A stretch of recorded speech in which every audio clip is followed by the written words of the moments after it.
2.5 Admins, episode 214. I'm Joe. I'm Jim. And I'm Alan. And here we are again. Google calls for halting use of WHOIS for TLS domain verifications. This sounds like something we recommended a couple of episodes ago.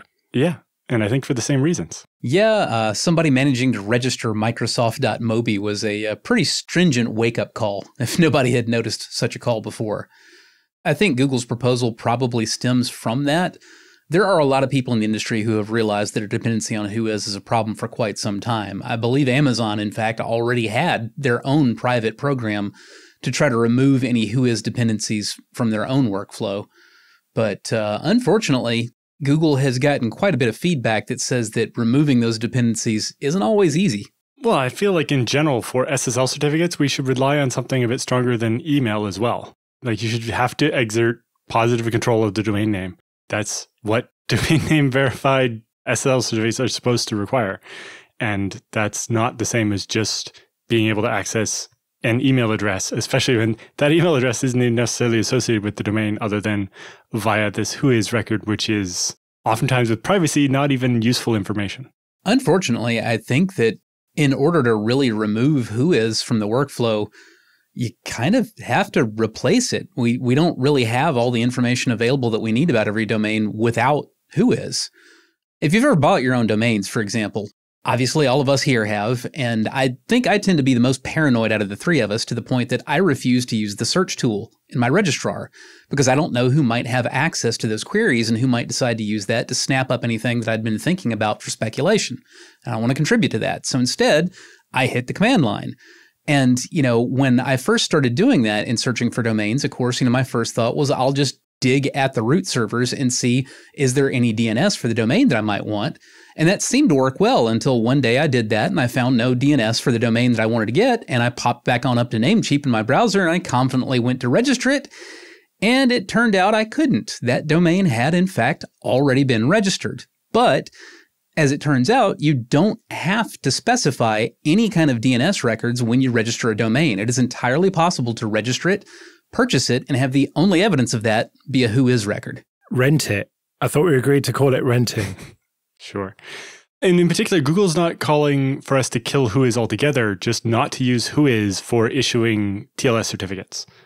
Because the human-readable blob of text that we spit out for a WHOIS record is useful for interrogating does a domain exist and who controls it to a point because WHOIS privacy has kind of negated some of the value there.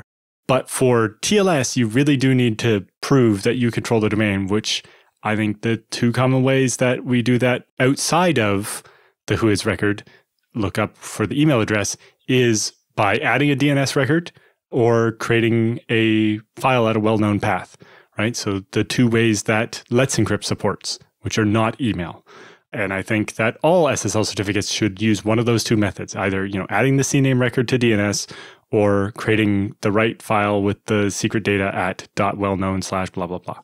I think it's probably fair at this point in 2024 to say the only thing that should ever be verified via email is whether or not you actually have the email address that you say that you have. Other than that, email is too complex, too funky, too attacked, too weird, and just should not be used for anything foundational that way. Yeah, like all it does is that you own that email address, not that you own the domain name. And since that's supposed to be domain verified TLS certificates, it's not good enough. On top of that, especially as we've seen more and more TLDs come online, the format of the WHOIS records is worse. And as we saw with .mobi, the infrastructure is not necessarily as stable as we've come to expect out of, .com and .net. And so we really shouldn't be relying on it for anything having to do with security. WHOIS is an information protocol, not a security protocol. So do you think that Google's proposal is actually going to be accepted then? Because there seems to be more pushback than I expected. I think that it will be accepted, but their proposed deadline is very likely not going to be accepted as is. Yeah, they're proposing effective November 1st, 2024, which is very soon. Yeah, I can definitely see the root certificate authorities pushing back on that. But, the whole point of the CA/browser forum is to push these baseline requirements. And this is one that they probably should have killed off a long time ago. Amazon proposed to extend that deadline to April of next year. And DigiCert has already endorsed that proposal. So my guess is that's probably what we're going to be looking at, is we'll probably look for this stuff to get phased out sometime mid-2025. Yeah, but at the same time, if this .mobi thing is still exploitable out there, maybe they need to do something about it sooner. Because, now that somebody's found it in one place, I'm sure there's some other TLD that's done something similar at some point. Well, that's kind of part of the pushback. We only know about .mobi. And so people are saying, it's only one TLD. Like, it's fine. Don't worry about it. Right, but the other problem is you could exploit this against other WHOIS servers with something like a BGP hijack. Right, if you could hijack the traffic destined for the real IP addresses of the real.com WHOIS server, then you could return the wrong email address to a registrar for a real domain like Microsoft.com rather than Microsoft.mobi. And if you could pull off that BGP hijack closer to the registrar, if you know which TLS certificate authority you're targeting and you can get good proximity to them on the BGP network, you could make your hijack mostly only visible to them and shorter term, where you might be able to pull off enough to actually issue real SSL certificates for domains that you shouldn't be able to. And so while nobody's doing this right now that we know it's possible, people will find new and interesting ways to pull it off. In addition to endorsing Amazon's proposal on extending the deadline, DigiCert also proposed that instead of using WHOIS records, certificate authorities should use the WHOIS successor, Registration Data Access Protocol. RDAP is HTTP-based. It was already proposed to replace WHOIS before all this happened. However, I think it's interesting. Moving to RDAP is also a laudable goal, but it doesn't do anything to solve the problem that we had with the whole Microsoft.mobi issue that we covered, because RDAP, just like WHOIS, is still plain text. It's based on HTTP rather than being its own protocol, but you'll notice I said HTTP. I did not put an S on the end because if you look up the RFCs for RDAP, there is none. Even if it used HTTPS and we had the identity verification, I don't feel like it would actually solve the root problem here, which is the WHOIS servers are not controlled in the same way. And by doing the same thing, by registering the disused domain name that used to be where the WHOIS servers were, these same people could have hijacked and got a legitimate certificate for Microsoft.mobi if it had used this new protocol. The answer is email is not good enough. We can't use email. Yes, switching to something other than WHOIS for these records can be useful, but these records cannot be used for TLS verification. It's not strong enough. Well, pushing back a little bit, yeah, it wouldn't be that helpful if the HTTPS was just any random old cert will do, but I see no reason that you couldn't put in the RFC that yes, RDAP was going to be over HTTPS, and in addition to that, it needed to be using a certificate that was signed by a CA directly under control of the IETF, which was used for no other purpose than TLD certs. Maybe, but my biggest problem is that I don't think, as we agreed earlier, email is not a good enough proof that you control a domain name. I'm not saying all this to make email verification possible. I'm just still really annoyed that something as foundational and critical as WHOIS really can't ever be trusted, because by the time you get the answer to your WHOIS query, it has traveled halfway around the planet on networks that you don't control, have no access to, and you have no way of knowing whether you're getting the result that you thought you did because you have no way to authenticate it.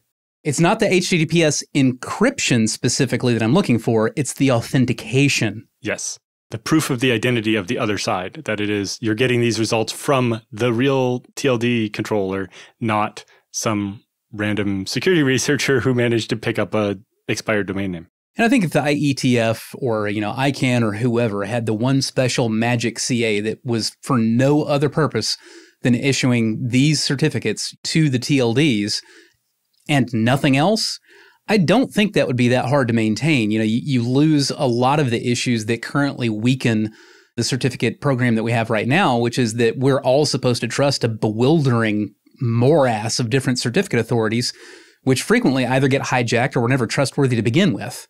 And, if Norton says that this certificate from Microsoft.com is valid, your browser is generally going to trust that, even if that's not the certificate authority that Microsoft was actually using to sign their certs. Yes, there are some ways around that. You can do certificate pinning and yada, yada, yada, but the vast majority of sites out there aren't even trying to do certificate pinning, and it's complex. It's something else that you need to actually get right. And I think that's what we should be avoiding in something this root and this foundational. We should be keeping it simple and making it difficult to get wrong, let alone easy to get right.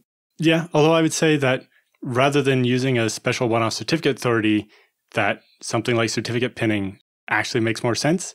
If you can get that right certificate pinning record published at the DNS root for the TLD, not just on your domain name, but at the root, then that proves that that's the right certificate. I think it would actually need to be on the root servers, not just the root of the TLD, because you need to know that you can trust the TLD from a more trustworthy source than the TLD itself.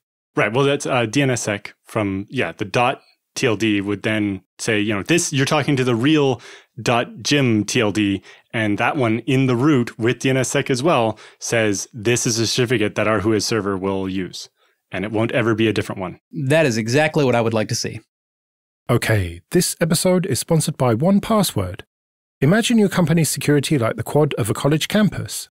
There are nice brick paths between the buildings. Those are company-owned devices, IT-approved apps, and managed employee identities. And then there are the paths people actually use, the shortcuts worn through the grass that are the actual straightest line from point A to B. Those are unmanaged devices, shadow IT apps, and non-employee identities like contractors. Most security tools only work on those happy brick paths, but a lot of security problems take place on the shortcuts. 1Password Extended Access Management is the first security solution that brings all these unmanaged devices, apps, and identities under your control. It ensures that every user credential is strong and protected, every device is known and healthy, and every app is visible.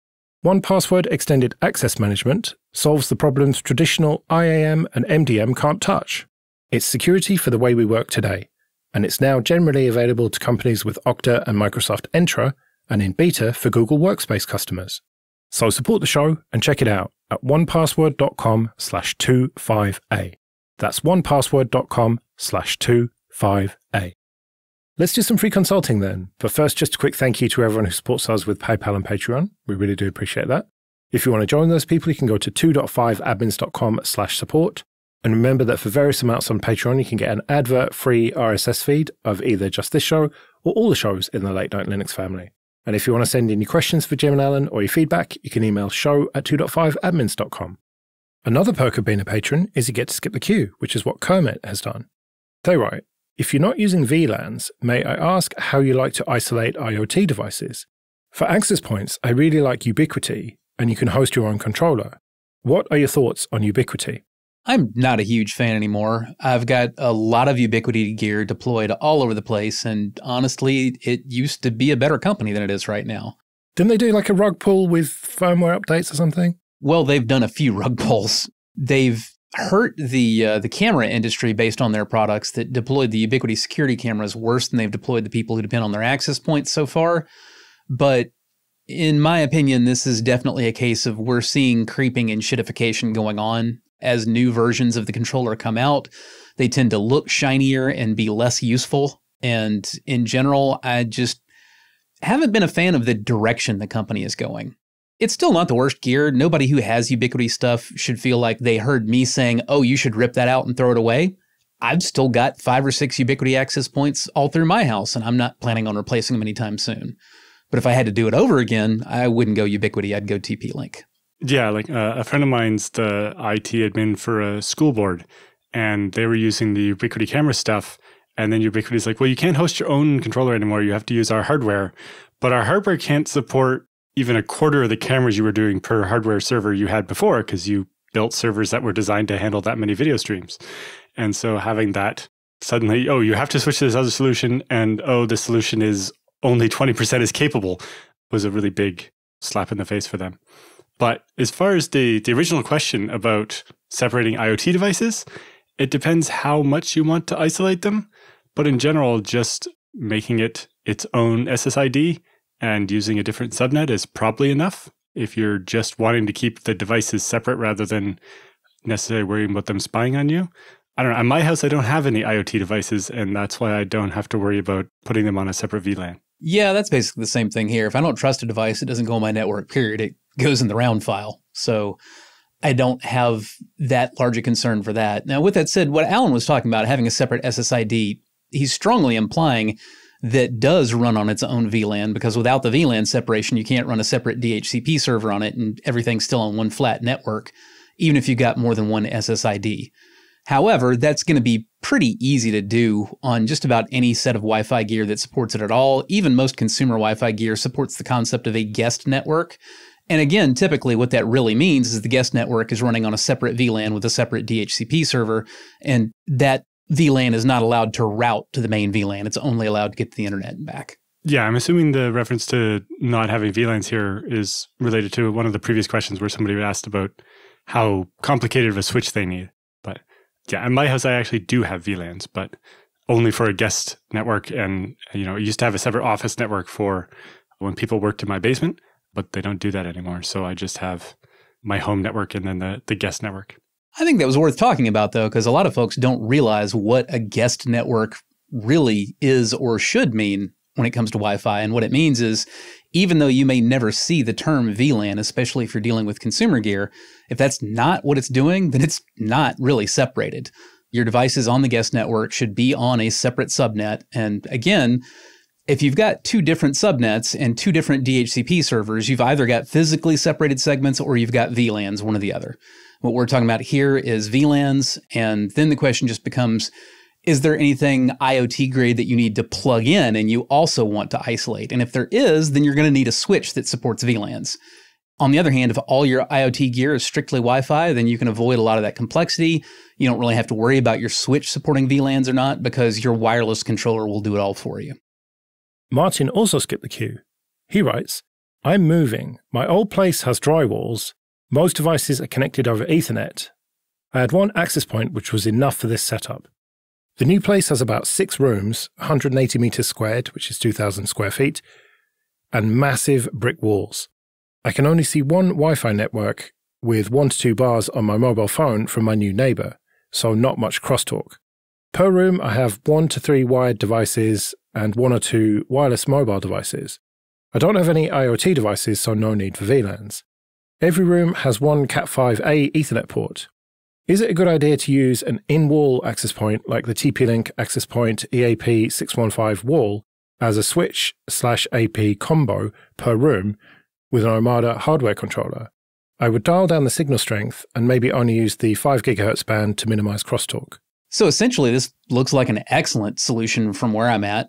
I don't know if you specifically need an AP in every room. If you're looking to cut your initial cost, you can probably get away with an AP every other room, just have 3 of them instead of 6. But if you've got the money and you're not concerned about it, please don't think I'm trying to talk you out of 1 AP per room, because that's great if you can afford it. I also really like the looks of that EAP615. I haven't used that particular model, but the combination of 1 uplink port and 3 downlink ports, one of which even supports power over Ethernet pass-through, sounds ideal for what you want to do. You just essentially get like built-in wall jacks in every room along with your Wi-Fi. I don't see the downside. I do something similar where there are Ethernet ports in every room in my house, and when I was building it out, I made sure my office had 2 because I figured, I might need a second thing. But it turns out I need more than 2 computers most of the time.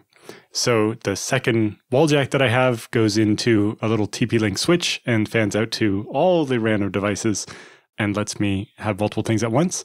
Being able to do that with the APs works great.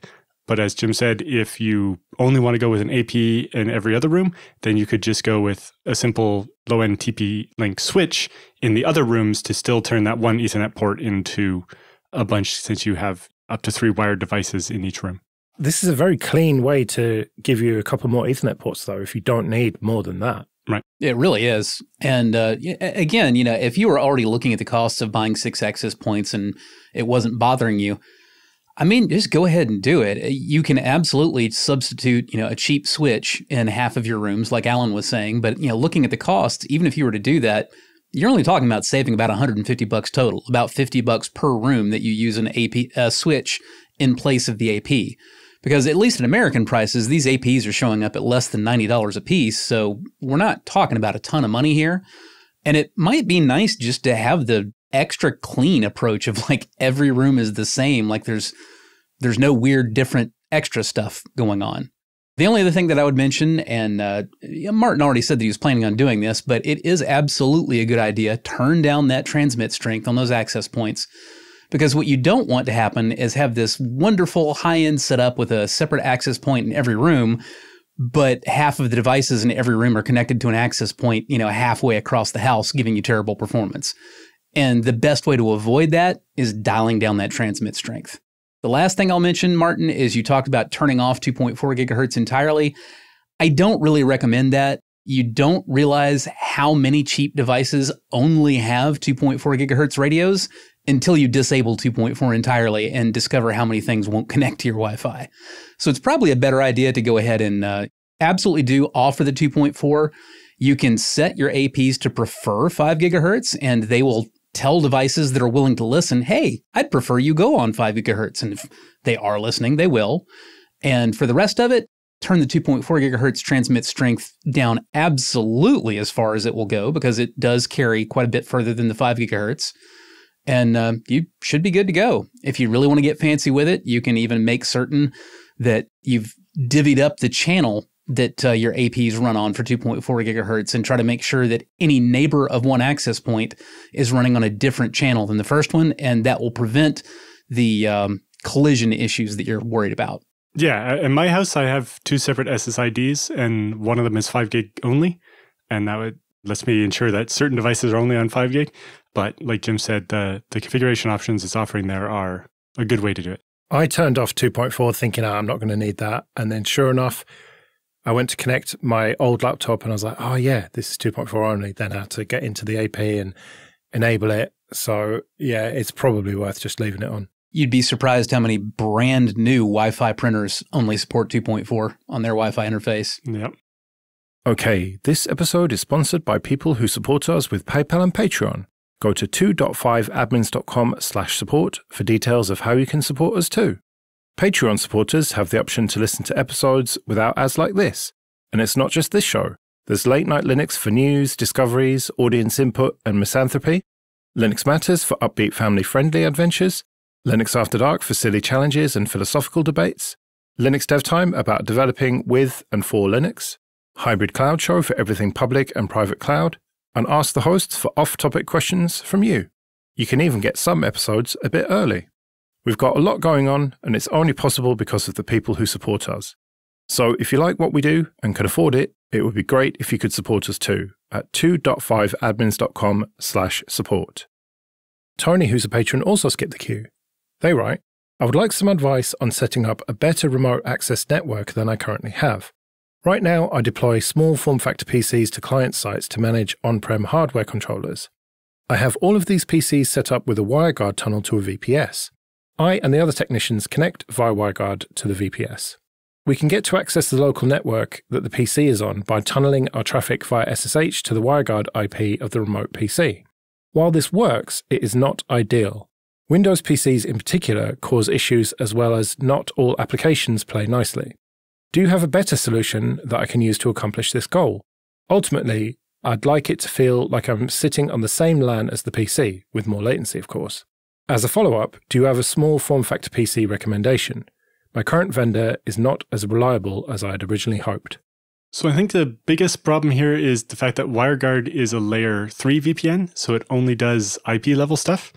And it sounds like what you're trying to do with kind of extending the network is that you want layer 2 where ARP and things like that will work rather than being fully routed. And in that case, WireGuard might not be the best choice there. If that's the case, there's not really going to be a great answer there. However, I'm not sure that I heard the same thing that Alan did about layer 2 needs being necessary here. The thing that I caught was, and again, I'm not entirely sure what's going on because the language wasn't quite clear, but when I see we're tunneling our traffic via SSH to the WireGuard IP of the remote PC, that leads me to think that we're talking about some kind of an IP proxy setup via SSH, and I've done that before, and yeah, that's not reliable at all, whether you're talking about layer 2 or layer 3. Assuming that's the case, yeah, you can definitely get a better result. What you would need to do is you would actually need to set up a static route to the tunnel subnet that goes through your small form factor PC on the router at your client's network. What happens if you do that is you connect via WireGuard, and now since your client's network knows that anything destined for the WireGuard subnet needs to be routed through that small form factor PC, now you've effectively got a full site-to-site VPN. because as long as the device that you're using to connect with is also on the same WireGuard network, you can just directly from your device do whatever you want to do to IP addresses on the remote network, and the remote network will be able to reply. The exception being, of course, like Alan said, anything that relies on you being on the same broadcast domain, the layer 2 stuff, like, ARP or, NetBIOS, host name checking, that kind of thing. Yeah, you would need a layer 2 solution for that, or more likely, just remote controlling the small form factor PC itself, or using that as a bastion host to get, RDP or something into one of the client machines where you can do whatever it is that you need to do. Yeah, to do something similar with WireGuard, what we've done is we basically have two subnets with WireGuard. The one subnet that is the WireGuard, basically the clients and the WireGuard host have one IP range. And then a second IP range is routed across that subnet so that basically I VPN from my house to a server in the colocation, and then every IPMI and all the management stuff is in a separate subnet that's all tries to route back to the first one. And in your case, you'd probably have to do NAT from that kind of management subnet through to whatever the local network is from that host that you have installed. But like Jim said, it might be easier to do something like rest desk. If you had something like that on that host that you could use WireGuard to reach it, and then once you're on rest desk on your mini PC, then you can access anything on the network, as if you were in the building. And that sounds closer to what you're actually looking for. Now, Alan brought up something interesting. I had actually forgotten about the possibility of just doing NAT through WireGuard because it's not the way that I set it up. You actually can also configure your WireGuard box there in the client office. You can tell it to do NAT. And if you do that, you're just done. You don't even need the static route on your client's network to know to route everything back through there, because the network address translation on your small form factor PC will automatically take care of all of that for you, and you're just done. The solution that I had been talking about was no NAT whatsoever, and instead we'll call your remote device A, we'll call the small form factor device C. So we say the client's router in their office needs to know that any traffic that's destined for the WireGuard tunnel subnet needs to have a static route that goes through C there in the office. If you've done that, then you don't need NAT, because any of the devices in the client's office know how to get to your WireGuard tunnel subnet. And from you, on your side of the WireGuard tunnel, you can tell your device that any traffic that's destined for the client's IP subnet should in turn go through the WireGuard subnet. And if you do that, then like I said, even without NAT, you can have full access to everything. The nice thing about using NAT the way that Alan was suggesting is that you don't need any control over your client's router for that, because you don't have to set up a static route or anything else. The potentially bad thing about it is all traffic that comes into your network over WireGuard appears to be just kind of one undifferentiated blob coming from the small form factor PC, whereas if you've done the static route thing, you can actually tell which machine on the remote WireGuard network the traffic initiated from, because you'll still have the initial source IP intact on all the packets that make it into your network. Yeah, but for example, if at the client site they have a router supplied by their ISP and it doesn't give you all the options you want, or static routing doesn't work on it, like Jim had encountered with some devices, being able to use NAT might just mean you can do it the same way at every client, and just, while it's not quite as nice, it is the same setup that works everywhere, and that could be really advantageous. Absolutely. What about recommendations for a small form factor PC then? Depends on your budget. If you want really nice little small form factor PCs and you're not concerned about the price going up a bit, I strongly recommend Minis for them. They make really high quality hardware. It's easier to work in. It's very modular. It's easy to get into and get out of. No notes. Love the Minis Forum stuff.